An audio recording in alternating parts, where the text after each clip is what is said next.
देखिए, इसीलिए तो लगातार ये चीज़ें हो रही थी। अब डर किस बात का था, पूरा बॉलीवुड पहुंच गया इस अर्नब गोस्वामी के खिलाफ केस कोर्ट ले, और कोर्ट में जाकर वो कह रहा है कि नहीं होना चाहिए। यही तो रीज़न था।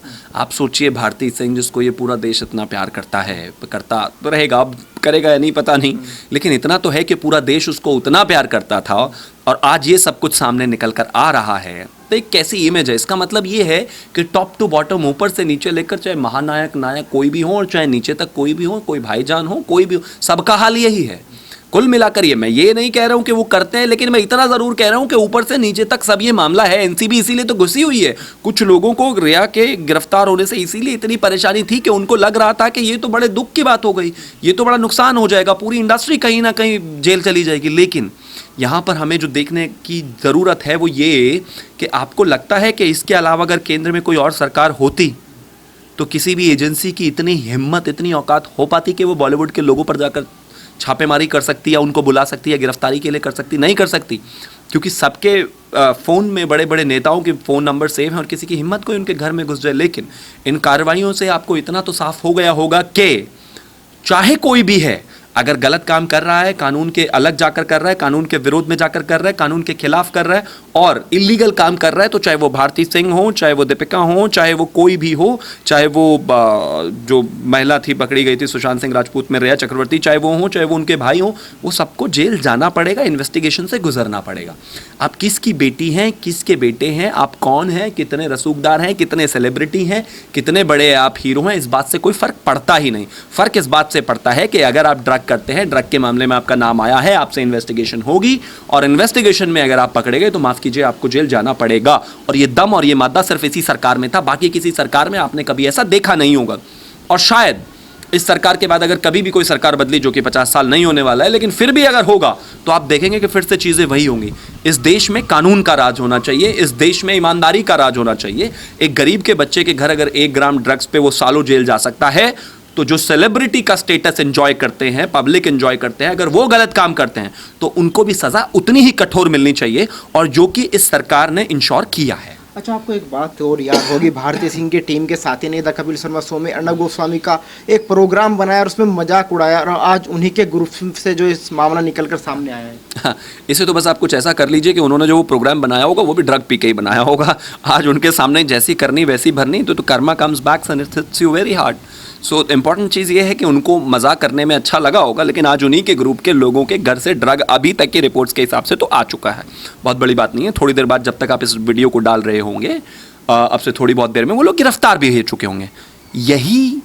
इसी वजह से उस व्यक्ति से इस देश के इन सेलिब्रिटीज़ को इतनी नफरत है, इतना गुस्सा है। इसी वजह से उसको मॉक करने में, उसको नीचा दिखाने में, उसके साथ दुर्व्यवहार करने में, उसके मीम्स खूब बनाइए, आज़ादी है, लेकिन उसका मजाक उड़ाने में, उसको मतलब जितना हो सके डिमीन करने में इन्होंने कोई कमी नहीं छोड़ी।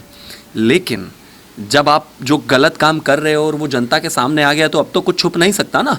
अब जनता के सामने है, आप ड्रग लेते थे, ये भी स्टैब्लिश हो गया, तमाम तरह की चीज़ें हैं, जेल भी जाना पड़ेगा, और यही बात मिस्टर गोस्वामी कह रहे थे, तो ये साबित हो गया। तो सच्चा कौन है जनता अपने आप तय कर लेगी, और किसी को तय करने की ज़रूरत भी नहीं है, मुझे लगता है सबके सामने है। अब यहाँ पर बस सिर्फ इतना है कि इस देश की जनता को इतना ज़रूर समझना है कि अगर कोई ड्रग्स लेता है या इस तरह की चीज़ें करता है तो वो इस देश के युवाओं का आदर्श नहीं हो सकता। और हाँ, एक और चीज़ भी हो गई है साबित, वो ये कि अर्नब गोस्वामी ने जितने भी चार्जेस लगाए थे, कहीं ना कहीं 100 में से 100% वो चार्जेस सही होते आ रहे हैं। और बॉलीवुड के मामले में तो ये बिल्कुल साबित होता जा रहा है कि हाँ, वही सिर्फ ड्रग्स में पूरी तरह से लीन है और वो कार्टेल जो है निकल कर सामने आ रहा है। अच्छा, जिस तरीके से बड़े बड़े नाम बॉलीवुड में ड्रग्स के सामने आ रहे हैं, आपको याद होगा जया बच्चन कह रही थी कि मीडिया गलत रिपोर्टिंग कर रही है, सोशल मीडिया पर प्रोपेगेंडा चलाया जा रहा है, बॉलीवुड को बदनाम किया जा रहा है। नहीं, बॉलीवुड को बदनाम कोई क्यों करेगा? किसी ने बॉलीवुड से बदनाम करने का, लड़ने का, पंगा लेने का शौक थोड़ी ना है। अब बॉलीवुड के कांड निकल निकल कर बाहर आ रहे हैं। अब जाइए माइक लेके जया बच्चन जी के सामने और पूछिए उनसे कि आप कहती थी कि बॉलीवुड को बदनाम किया जा रहा है, कुछ लोग जरूर ड्रग करते हैं, हर कोई नहीं करता। हम भी नहीं कह रहे हर कोई करता है, लेकिन देखिए ना, रोजाना एक पे एक सब निकल कर आ रहे हैं। क्यों निकल कर आ रहे हैं? कैसे हो रहा है ऐसा? कहाँ से आ रहे हैं ये सब लोग? अगर आ रहे हैं तो अब आप जवाब दीजिए ना। इसी बात को तो कह रहे थे, इसी बात की वजह से तो अर्नब गोस्वामी गिरफ्तार हुए। इतना बड़ा नेक्सस, इतना बड़ा ड्रग कार्टेल उस व्यक्ति ने एक्सपोज कर दिया और उनसे खुलेआम पंगा ले लिया और वो लड़ बैठे उन व्यक्ति से, जिसकी वजह से उस आदमी को जेल जाना पड़ा। लेकिन सैल्यूट है उसकी पत्रकारिता को। आज इस बात को तो देश मानेगा ना कि जो मुद्दे वो उठा रहे थे, जो बात वो कर रहे थे, वो 100% सही थी। वो इस बात को लगातार कहते रहे ड्रग का मामला है, ड्रग का मामला है, ड्रग का मामला। आज देखिए किस तरह से खींच खींच के ड्रग्स मिल रहे हैं लोगों के घरों में, किस तरह से लोग इन्वेस्टिगेट हो रहे हैं, किस तरह से लोगों के स्क्रीनशॉट्स निकल कर आ रहे हैं, लोगों को माल चाहिए। तो क्या गलत कह रहा था वो व्यक्ति अगर कह रहा था कि ये ड्रग माफिया हैं? क्या गलत कह रहा था वो आदमी कि अगर वो कह रहा था कि ड्रग ले रहे हैं, इन लोगों को बाहर निकल के जो है इनको सजा दी जाए या फिर इनको एटलीस्ट इन्वेस्टिगेट। ये जो कार्टेल है इसका इन्वेस्टिगेट होना बहुत ज़रूरी है, चाहे वो ए लिस्टर्स हों, बी लिस्टर्स हों, सी लिस्टर्स हों, नीचे वाले कलाकारों, कोई भी हो। अगर इस देश में कोई चीज़ इलीगल है तो उसका इन्वेस्टिगेशन और उस पर सज़ा होना बेहद ज़रूरी है। आप लोगों को गाड़ी से उड़ाएंगे तो भी बचना, तो भी पूरा बॉलीवुड आपके साथ होगा। आप हिरन को मारेंगे तो भी पूरा बॉलीवुड आपके साथ होगा। आप जो है AK-57 और AK-47 रखेंगे तो भी पूरा बॉलीवुड आपके साथ होगा। आप आतंकवादियों से बात करेंगे तो भी पूरा बॉलीवुड आपके साथ होगा। तो जब हर चीज़ में, मतलब एक तरह से आतंकवाद में, हत्या में, सब चीज़ों में बॉलीवुड आपके साथ था, तो आप ये कैसे उम्मीद कर सकते हैं कि आज ये ड्रग वाले मामले में ये अलग होंगे? ड्रग वाले मामले में भी साथ ही खड़े हैं, लेकिन इससे ये साबित नहीं हो जाता कि ये गलत नहीं है। गलत हैं। आप कितना भी साथ खड़े रहिए, अगर आपके आतंकवादियों के साथ संबंध मिले, आपके पास AK-56, AK-47 मिली, तो ये कोर्ट में स्टैब्लिश हुआ। कोर्ट में स्टैब्लिश होने के बाद ये सजा हुई आपको। आज आप पाक साफ बन जाइए, कहते रहिए कि हम बहुत बेहतरीन इंसान हैं, लेकिन कोर्ट ने आपको इस बात की सजा दी। आप किसी गुनाह में कल्प्रेट पाए गए, चाहे आप ही हों, आप किसी गुनाह में कोर्ट ने आपको दोषी माना और आपको चाहे 2 दिन की सजा दी, उसका मतलब होता है आपने बेशक सजा काट ली, लेकिन दोषी आप थे, गलती आपने की थी। तो गलत तो ये लोग हैं और ये पूरे देश की जनता के सामने है। इंपॉर्टेंट चीज़ ये है कि इस देश की जनता इनको लेती कैसे है, क्योंकि बहुत हो गया ये star kids, actors, actresses, heroes, heroines, बहुत हो गया। इस देश का भविष्य, उसका जो देश के युवा हैं, उनका आइडल, उनका आदर्श कोई ड्रगी, कोई शराबी, कोई इस तरह के आतंकवाद से लेना देना रखने वाले लोग नहीं हो सकते।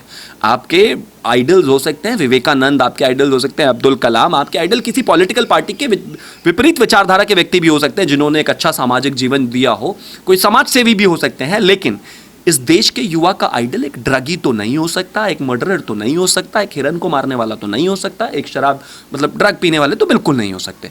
तो बस सिर्फ उतना ही है, वो एजेंडा जो है अब इस देश में चेंज होना चाहिए। सर आखिरी सवाल ये है, हमारे देश के लाखों युवा जो इन लोगों को आइडियल मानते हैं, आपको याद, आपने भी देखा होगा, कोई कहता है मैं सलमान का फ़ैन, कोई कहता है मैं कपिल शर्मा का फ़ैन, उन लोगों के लिए क्या कहना चाहिए?